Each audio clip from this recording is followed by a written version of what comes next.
I've been asked what I said when I walked into that kitchen. People want to know if I screamed, if I flipped the table, if I lost my mind. The answer is no. I didn't say much at all, but by sunrise the next morning, what I did to my son, most people would call it cold. I call it necessary. Welcome back to Dad Raw Revenge.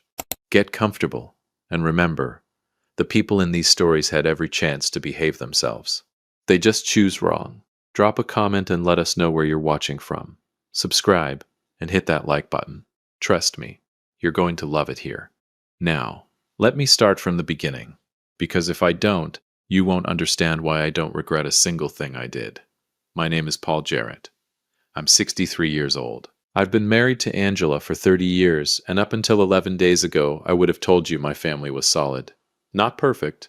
Nobody's perfect, but solid. The kind of solid you build over decades of showing up, paying for things nobody says thank you for, and loving people who sometimes make it very difficult to love them. My son Xavier is 29. Grown man, broad shoulders, firm handshake, good job. A good chunk of which, I'll be honest with you, came from doors I personally opened for him. But we'll get to that. Xavier married into the Dalton family about 2 years ago. His wife is fine. Nice enough girl. But her family, her father Dale Dalton, her mother Patrice. Let's just say the first time I shook Dale's hand, something in my gut said, "Watch this one." I shook it anyway, smiled anyway. Because that's what you do when your son is in love. That was my first mistake. Now, 11 days ago I flew out to Denver for a series of business meetings. Nothing unusual. I travel 4, maybe 5 times a year. For work. Angela knew I was going. The whole family knew. What nobody knew, including Angela, was that my last meeting got canceled on day 10. I could have stayed, explored the city, ordered room service, and watched cable like a man with no responsibilities. Instead, I booked the first flight home. I didn't call ahead, didn't text. I wanted to surprise her. 27 years of marriage, and I still liked surprising my wife. Sue me. I landed, grabbed my bag, and drove myself home. It was a little past 3 p.m. on a Tuesday. Now here's the first thing I want you to notice, and stay with me on this, because the details matter. When I turned onto my street, I saw Dale's car parked outside my house. That silver Buick he loves like it's a personality trait. Parked right there in my driveway, like he paid the mortgage. I felt that thing in my gut again. I told myself I was being paranoid. Maybe they'd just come for lunch. Maybe Xavier had them over. People visit. It's normal. I was tired and reading into things. I parked, grabbed my bag, and walked to the front door. The house was loud. Not loud in a party way, loud in a layered way. Like 2 different worlds were happening under the same roof at the same time. From the back of the house, from the direction of the kitchen, I could hear laughter. Loud, comfortable, relaxed laughter. Dishes. Conversation. The sound of people who had absolutely nowhere else to be and not a care in the world. And from the living room, silence. The wrong kind of silence. I pushed the door open, and I saw her. Angela was on the floor, not sitting, not resting. On the floor. Her back was against the base of the couch, her legs out in front of her, and her hand, her right hand, was pressed underneath her nose.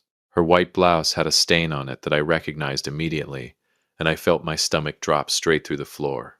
Blood. Her eyes found mine the second I walked in. And I want to tell you something. I have seen my wife cry at commercials. I have seen her cry at other people's weddings. I have seen her cry because a song came on the radio that reminded her of her mother. I have never in 27 years seen her look the way she looked at me in that moment. Like she had been waiting. Like she had been holding on. Like the moment she saw my face, something in her finally said, "Okay, he's here. You can let go now." And that is the image that sealed everything that came after. I did not panic. I want to be clear about that. I am not a man who panics. I dropped my bag, crossed the room, got down on one knee, and I called 911. Right there. No hesitation. While the dispatcher walked me through keeping her calm and upright, while I was checking her pulse and wiping blood from her face with my bare hand, I could still hear them, from the kitchen, laughing, my 29-year-old son, and Dale and Patrice Dalton, laughing like they were at a dinner party, like nothing in the world was wrong, like my wife wasn't 11 feet away from them bleeding on the living room floor. I want you to sit with that for a second. I really do. Because I had to. The paramedics arrived in 8 minutes. 8 minutes that felt like 8 years. They came in fast, professional, calm, the way people are when they've seen real emergencies and they know exactly what to do. They checked her vitals immediately, and the lead paramedic, young guy, couldn't have been more than 32, name tag said, Briggs, looked up from the blood pressure cuff with an expression that told me everything before he even opened his mouth.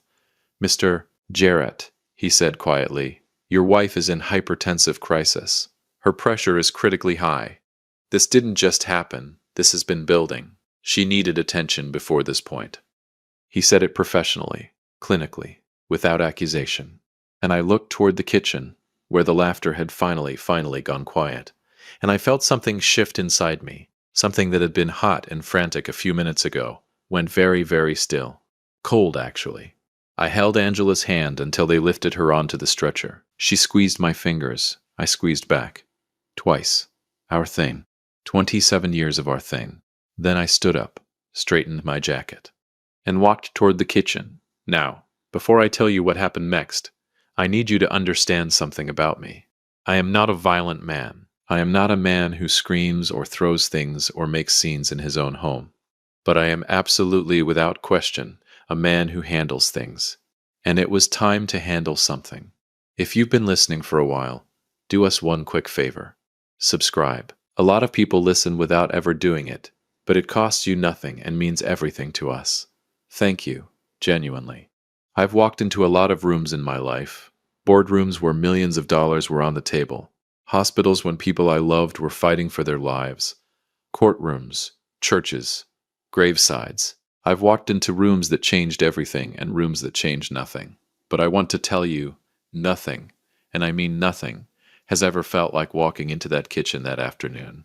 The laughter was gone, finally, like somebody had reached over and clicked it off with a switch. The three of them were just sitting there. Xavier at the head of the table, Dale to his left, Patrice to his right, surrounded by plates of food and glasses of sweet tea like they'd just finished a perfectly lovely Tuesday afternoon meal. In my house, while my wife bled on my floor, I stood in the doorway for a moment, just stood there. I've learned over 63 years that the most powerful thing a man can do when he's furious is slow down. Every instinct in your body says speed up. Raise your voice, move fast, make them feel the size of what they did. But slow is scarier. Slow means you're in control. Slow means you've already decided what's going to happen, and nothing they say is going to change it. So I stood there, slow, quiet, and I looked at my son. Xavier stood up. I'll give him that. He stood up the moment he saw my face, which tells me somewhere in that 29-year-old brain of his he already knew. You don't stand up like that unless you know, Dad, he started. I held up one finger, just one, and he stopped. I turned to Dale first. Dale Dalton, silver-haired, tan, the kind of man who'd never worked a job he didn't also own. He had his hands folded on my dining table like he was chairing a meeting, like he was comfortable, like he belonged there. I looked at him for a long moment. Then I said, and I kept my voice so calm it probably scared them more than shouting would have, "Get out of my house." Dale blinked. Patrice put her sweet tea down. Xavier opened his mouth. Dad, just let me explain. I'm not talking to you yet, I said. Still calm, still slow. I said, get out of my house. Both of you, right now. Dale shifted in his chair and did the thing I knew he was going to do. He tried to be reasonable, tried to be the measured, rational adult in the room. He leaned forward slightly and said, Paul, I think if we all just take a breath here. Dale. He stopped. I didn't ask for a breath. I didn't ask for a conversation. I asked you to leave my house, and I'm only going to say it one more time. Now here's the part I need you to pay attention to, because this is where it gets interesting. She grabbed her purse, touched Dale's arm, and gave him the look that wives give husbands when they're saying, not now, not here, let's go. Dale got up slowly, the way men do when they want you to know they're leaving by choice, not by instruction. As they passed through the living room on their way to the door, they saw her, Angela, on the stretcher now, oxygen mask over her face, IV line in her arm, Briggs and his partner working efficiently around her. Patrice stopped walking. Her hand went over her mouth. Dale went completely still. And I watched them look at my wife, at the blood still faint on her collar, at the way her eyes were closed, at the tubes and the equipment, and I watched the color drain out of both of their faces. Good. I needed them to see that. I needed that image burned behind their eyelids. They left without another word. The front door clicked shut behind them, and suddenly the house was very, very quiet. Just me and Xavier. He was still standing at the kitchen table, hands at his sides, jaw tight. He had his mother's eyes, always had. And right now those eyes were doing that thing where they couldn't quite decide whether to be defensive or ashamed. I walked back into the kitchen slowly, and I sat down, right across from where he was standing. I sat down, folded my hands on the table, and I looked at him. "Sit down, Xavier." He sat. "Talk," I said, "and I want all of it." He exhaled, ran a hand over his face. And then he started, "And here's where I need you to really stay with me, because what came out of my son's mouth in the next 4 minutes rearranged everything I thought I knew about that afternoon." Xavier told me that Dale and Patrice hadn't just stopped by. They'd been planning this visit for 3 weeks, waited specifically for me to be out of town, came with paperwork, actual paperwork, related to a property I own, a commercial building I've had for 19 years, that I've always told Xavier would be his one day. Dale had somehow gotten it into his head that one day meant right now, and that with the right pressure on Xavier, they could get him to sign documents that would begin transferring controlling interest of that property. While I was in Denver, without my knowledge, without my signature. I want you to think about that. I want you to really let that sit. These people came into my home, sat at my table, and attempted to manipulate my son into signing away a piece of what I built, while I was 1,100 miles away and my wife was in the next room. I kept my face completely still. Inside, different story entirely. "And your mother," I said quietly, "where does she come in?" Xavier looked at the table. "She overheard," he said. "She came into the kitchen about 40 minutes after they arrived. She heard what Dale was saying, and she wasn't having it, Dad. You know how she is. 30 years I've known exactly how she is. She told Dale directly that the property wasn't Xavier's to sign," he continued. "That you hadn't agreed to anything, that they were out of line coming here like this. Dale tried to talk over her, and she got loud. Mom got loud, and Dale got loud, and it went back and forth for a few minutes, and then she stopped." He paused. "She said her head was pounding. She's feeling dizzy. She excused herself and went to the living room, and I thought." He stopped again. "I was going to check on her. Dale started up again, and I got pulled back in, and I got pulled back in, and I got pulled back in." He couldn't finish the sentence. He didn't need to. I sat with everything he just told me for a long moment. The kitchen was so quiet, I could hear the paramedics talking in low voices in the next room. I could hear the sound of the stretcher wheels on my hardwood floor. Then I said, "So let me make sure I understand you correctly." My voice was different now. Even Xavier noticed. I saw him straighten slightly in his chair. "Your mother told your father-in-law, in her own home, that he was out of line. He talked over her. It escalated. She told you she didn't feel well, and you went back to the kitchen." Xavier said nothing. "You went back to the kitchen," I repeated. Not a question. Just the fact of it, sitting between us on the table like something neither of us could move. "Dad, I didn't know it was serious." Xavier. He stopped. "She has high blood pressure," I said. "She has had high blood pressure for 6 years. You have known that for 6 years. The paramedic, a stranger, told me tonight that she needed attention before this point. A man who has never met your mother in his life understood the urgency.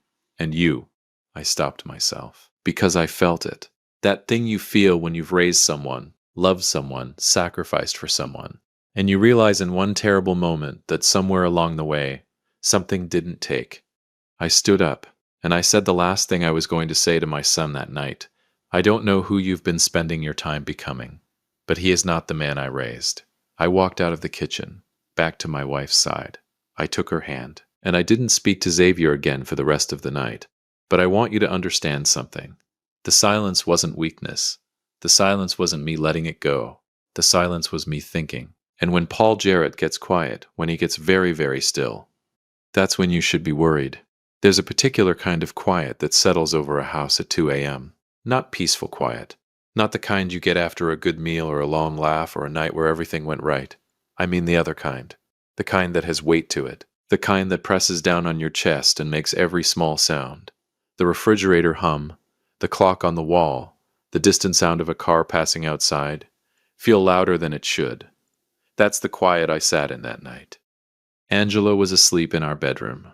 Finally. It had taken the medication, the lowered lights, 3 of my pillows arranged exactly the way she likes them, and about 40 minutes of me just sitting on the edge of the bed holding her hand before her breathing evened out and her face, that beautiful exhausted face, finally relaxed. I watched her sleep for a long time. I thought about 30 years. I thought about the woman who married me when I had more ambition than money, who worked beside me when we were building everything from scratch, who raised our son with more patience than I ever had, more grace than he deserved, and more love than either of us probably recognized in the moment. I thought about her on that floor, and then I stopped thinking, and I started moving. I went to my desk in the study, sat down, opened my laptop, cracked my knuckles, and I went to work. Now, I need you to understand something about me before I walk you through what happened next. I am not an impulsive man. I don't make decisions in the heat of the moment, and I don't do things I'll have to undo later. Every single thing I did that night I had already decided in that kitchen, when Xavier was still talking, and I was sitting across from him, with my hands folded and my face completely still. By the time I sat down at that desk, I wasn't angry anymore. I was decided. And there is a profound difference between the two. The first call I made was to the bank. Yes, at 2 a.m., because when you've had the accounts long enough and you're the primary holder, there's a number on the back of your card that doesn't sleep. I've used it twice in 27 years. This was the third time. Xavier had been an authorized user on my primary credit card for 6 years. 6 years of charges I never questioned, never audited, never made him justify.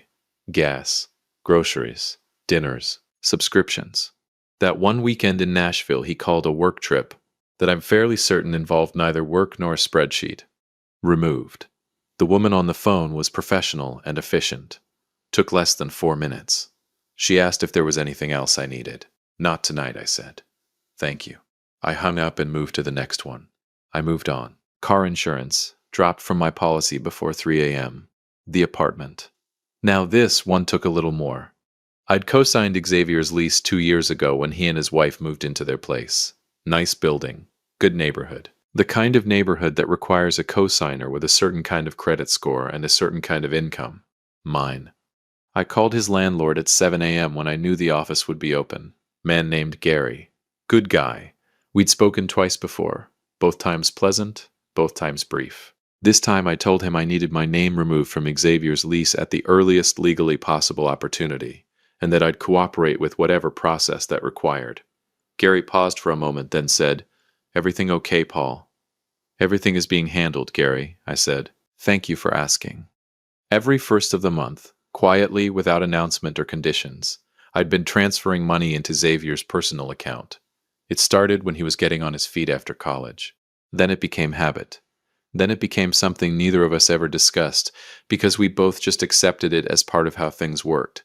I logged in at 3:15 a.m. and canceled the recurring transfer. Permanently. Not paused. Not reduced. Canceled. I sat back in my chair for a moment after that one, because that transfer represented something beyond money. It represented a version of my son I'd been quietly funding, a comfort level, a cushion, a safety net that had maybe, possibly, allowed him to make the kind of choices a man makes when he knows somebody will always be there to catch him. Not anymore. Then came the calls I'm not going to apologize for. Over the years I'd made introductions for Xavier, opened doors, called in favors, behind his. There's a certain kind of currency that takes decades to build, and it lives entirely in other people's trust. I'd spent some of mine on my son, gladly, proudly. I spent the early hours of that morning taking it back. I called men I've known for 20-25 years. I was honest without being dramatic. I told them simply that Xavier would no longer be operating with my backing, my endorsement, or my name. That any courtesies they'd been extending on my behalf should be considered concluded. Every single one of them asked if I was all right. Every single one of them respected the call without pressing for details. That's what 63 years of integrity gets you. People who trust that if Paul Jarrett is making this call, Paul Jarrett has his reasons. By 5 a.m. the streaming accounts were gone, the shared subscriptions canceled, and I had a locksmith booked for 7:30. I made myself a cup of coffee, stood at the kitchen window and watched the sky go from black to gray to the particular shade of pale blue that means morning has decided to show up whether you're ready for it or not. I thought about Dale Dalton, sitting in his house right now, Probably not sleeping either. Probably wondering what comes next. He should wonder.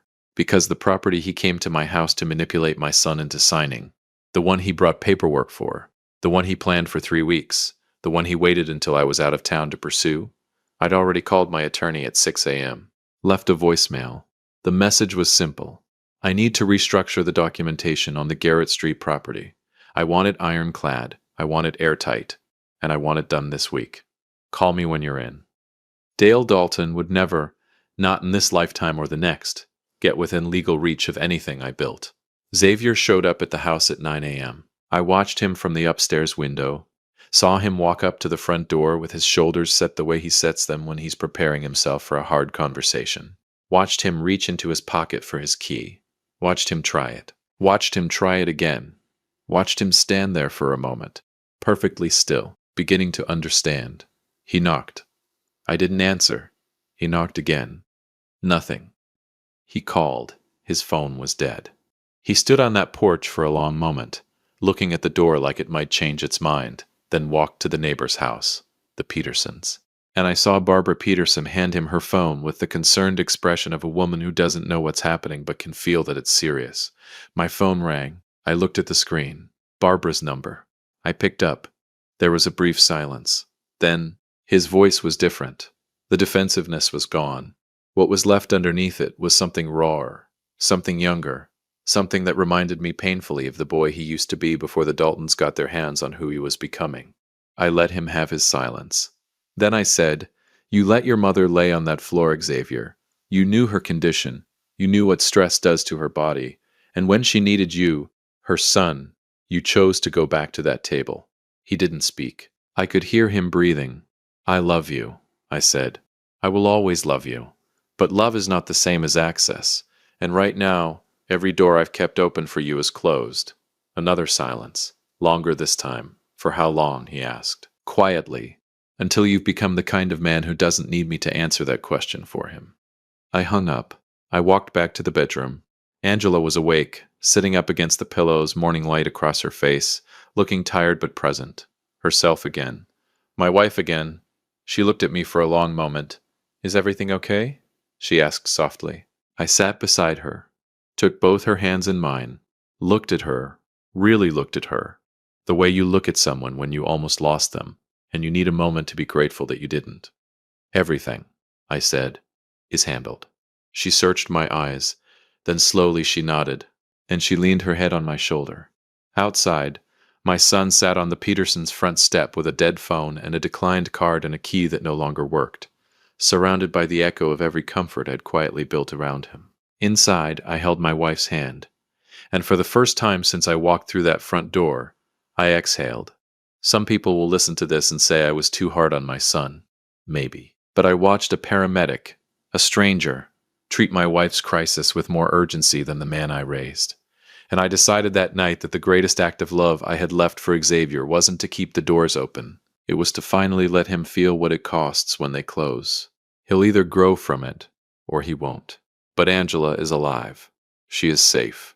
She is home. And that is the only thing that matters. If you enjoyed this story, join our community by hitting that like button and subscribing for more real, raw, and family-centered stories. And share this with someone who will love it. And as always, thank you for being a part of this community. I will see you on the next one.